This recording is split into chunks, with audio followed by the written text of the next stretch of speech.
Israel কিছু শর্ত না মানলে আগামী সেপ্টেম্বরে ফিলিস্তিনকে রাষ্ট্র হিসেবে স্বীকৃতি দেবে যুক্তরাজ্য। ২৯ জুলাই নিজ মন্ত্রিসভার বৈঠকে সদস্যদের সাথে আলোচনার পর এই ঘোষণা দিয়েছেন যুক্তরাজ্যের প্রধানমন্ত্রী কিয়ার স্টারমার।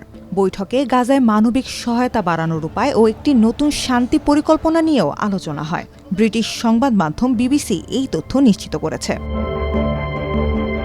যুক্তরাজ্য সরকারের বিবৃতিতে বলা হয়, শর্তগুলোর মধ্যে রয়েছে ইসরায়েলকে গাজায় ভয়াবহ পরিস্থিতির অবসানে কার্যকর পদক্ষেপ নিতে হবে, যুদ্ধবিরতিতে সম্মত হতে হবে এবং পশ্চিম তীরে দখলদারি বন্ধ করতে হবে। একই সঙ্গে দীর্ঘমেয়াদী দ্বিরাষ্ট্রীয় শান্তি প্রক্রিয়ার প্রতিশ্রুতি দিতে হবে। এসব শর্ত না মানলে ফিলিস্তিনকে রাষ্ট্র হিসেবে স্বীকৃতি দেওয়ার কথা স্পষ্ট করেছেন ব্রিটিশ প্রধানমন্ত্রী কিয়ার স্টারমার।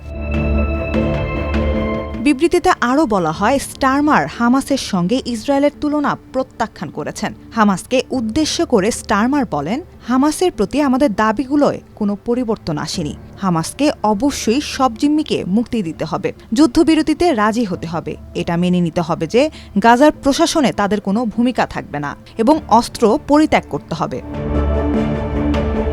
এই ঘোষণা এমন সময় এলো যখন ফিলিস্তিনকে স্বীকৃতি দেওয়ার দাবিতে প্রধানমন্ত্রী কিয়ার স্টারমারের কাছে চিঠি পাঠান যুক্তরাজ্যের ২২১ জন এমপি। এদের মধ্যে স্টারমারের দল লেবার পার্টির সদস্যরাও রয়েছেন। ঘোষণার দিনই স্টারমার ফিলিস্তিনের প্রেসিডেন্ট মাহমুদ আব্বাসের সাথে ফোন আলাপ করেন। ফোন আলাপে তিনি আব্বাসকে ফিলিস্তিন বিষয়ে যুক্তরাজ্যের অবস্থান ব্যাখ্যা করেন। স্টারমার আব্বাসকে লন্ডনে আমন্ত্রণও জানিয়েছেন। এ সময় দুই নেতাই গাজায় চলমান ভয়াবহ দুর্ভিক্ষের তীব্র নিন্দা করেছেন। মাহমুদ আব্বাস ব্রিটিশ প্রধানমন্ত্রী এই পদক্ষেপের জন্য প্রশংসা করেন এবং অবিলম্বে ফিলিস্তিন রাষ্ট্রকে আনুষ্ঠানিকভাবে স্বীকৃতি দেওয়ার জন্য যুক্তরাজ্যের প্রতি আহ্বান জানান। ফিলিস্তিনের সরকারি সংবাদ মাধ্যম ওয়াফা এই তথ্য নিশ্চিত করেছে।